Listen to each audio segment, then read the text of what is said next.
Hello friends, स्वागत है आप सभी का आपके अपने YouTube channel Rajasthan education hub में। और हम अध्ययन कर रहे थे यूजीसी नेट जेआरएफ के फर्स्ट पेपर शिक्षण अधिक्षमता की पहली यूनिट में।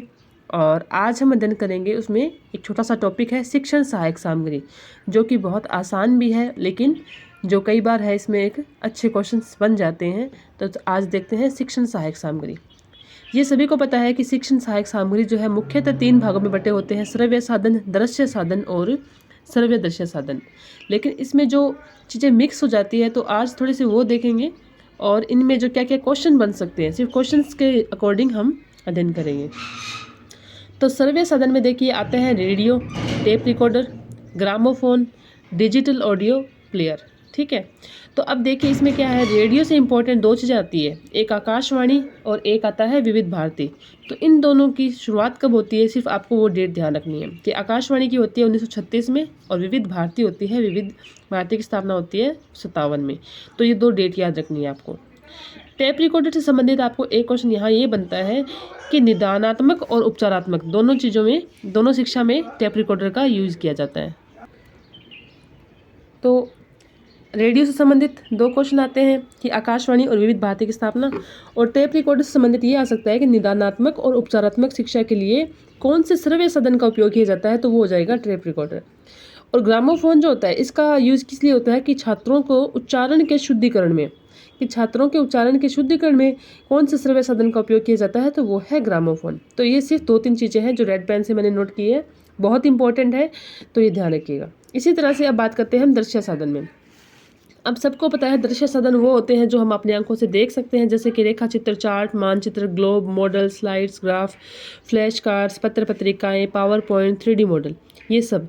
लेकिन हमको इनका थोड़ा थोड़ा एक स्टेप आगे इनका यूज़ का भी पता होना चाहिए कि रेखा चित्र या चार्ट का उपयोग समय ज्ञान के लिए किया जाता है, मानचित्र एवं ग्लोब का यूज़ किस लिए किया जाता है, तो भौगोलिक स्थिति के लिए। स्लाइड्स जो होती है इसका उपयोग किया जाता है कोई चीज़ को सूक्ष्म स्तर पे, ये सूक्ष्मदर्शी चीज़ों को देखने के लिए स्लाइड्स का यूज़ किया जाता है। फ्लैश कार्ड्स जो होता है ये छोटे बच्चों के लिए उपयोगी है, शब्द, चित्र, मात्राएं। अब ये क्वेश्चन ऐसा आ सकता है कि निम्नलिखित में से प्राइमरी जो स्टूडेंट्स होते हैं उनके लिए कौन से उपयोगी है, तो फ्लैश कार्ड।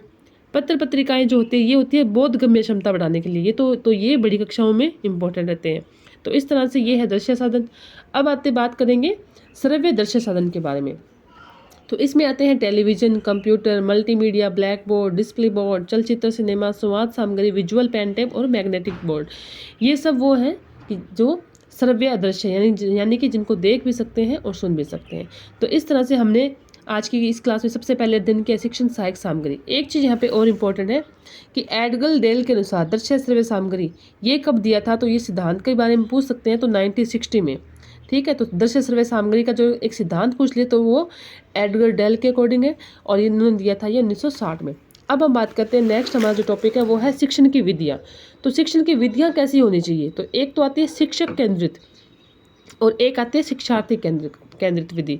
तो इनमें मिक्स क्या होता है कि कौन कौन सी विधियाँ ऐसी होती है जहाँ पे शिक्षक को केंद्रित करके रखी गई है और कौन सी विधियाँ वो है जहाँ पे स्टूडेंट्स को इम्पोर्टेंट दिया गया है। लेकिन ऑप्शन में क्वेश्चन कैसे आएगा कि हमें 3 शिक्षक विधि दे दी और 1 स्टूडेंट वाली दे दी, फिर हमसे पूछेंगे कि निम्नलिखित में से कौन सी जो है स्टूडेंट्स की है, या 3 स्टूडेंट्स की दे दी, 1 शिक्षक की दे दी कि निम्नलिखित में से कौन सी 1 शिक्षक की है। तो इन चीज़ों को हमने बहुत ही बारीकी से देखना है कि शिक्षक कौन सी ऐसी विधियाँ हैं जहाँ पे शिक्षक इंपॉर्टेंट है, शिक्षक को केंद्र में रखा गया है। तो वो सबसे पहले आते हैं व्याख्यान विधि, दूसरी है व्याख्यान प्रदर्शन विधि, समूह शिक्षण विधि जो कि अमेरिका से स्टार्ट हुई, टेलीविज़न वीडियो प्रस्तुति विधि, इसमें भी शिक्षक इंपॉर्टेंट है, समीक्षा नीति यानी कि सभी जो इतनी जो विधियाँ ऊपर आई है इन सभी विधियों की पुनरावलोकन जो किया जाता है वो समीक्षा विधि में किया जाता है।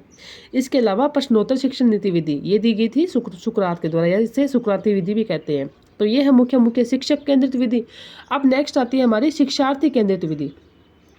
तो कौन कौन सी है, कार्यक्रम अनुदेशन विधि, इसमें क्या होता है, छात्र प्रत्येक चरण के पश्चात तुरंत प्रतिपुष्टि करता है। अधिन्यास कार्य विधि यानी कि असाइनमेंट। अब देखिए यहाँ पे अधिन्यास जो शब्द है ये बहुत ही थोड़ा सा मुश्किल लगता है हमें, तो अगर हम इसकी इंग्लिश टर्म देखेंगे ना असाइनमेंट, तो हमें फट से समझ में आ जाएगा कि ये क्या है। नेक्स्ट आता है कंप्यूटर आधारित शिक्षण विधि, परस्पर संवादी, ब्रेनस्टॉर्मिंग, विप्लव विधि, संगोष्ठी विधि, प्रकरण अध्ययन विधि। आगे हम धीरे धीरे इन सभी विधियों के डिटेल स्टडी भी करेंगे, और समूह चर्चा विधि। तो ये सारी विधियाँ आती है शिक्षार्थी केंद्रित विधि। इसके अलावा शिक्षण विधि के अन्य प्रारूप भी आते हैं। इसमें ये क्वेश्चन बहुत ज़्यादा इंपॉर्टेंट है मानचित्र को लेकर। एक आता है कि मस्तिष्क मानचित्र किसने दिया था, तो ये दिया था टोनी बुजान ने। मस्तिष्क, टोनी बुजान, ये दिया था 1960 में। और एक आता है अवधारणा मानचित्र कब आया, तो ये आया था 1984 में। तो ये दोनों फैक्ट हैं, बहुत ध्यान रखना इनका। ये क्वेश्चन आ चुके हैं लास्ट एग्जाम पेपर्स में, मैंने देखे हैं, तो आप इन चीज़ों का ध्यान रखेंगे। तो इस तरह से शिक्षण विधियाँ हमने देख ली कि शिक्षक विधि, शिक्षक केंद्रित विधि होती है और शिक्षार्थी केंद्रित विधि भी होती है। तो अब नेक्स्ट बात करते हैं हम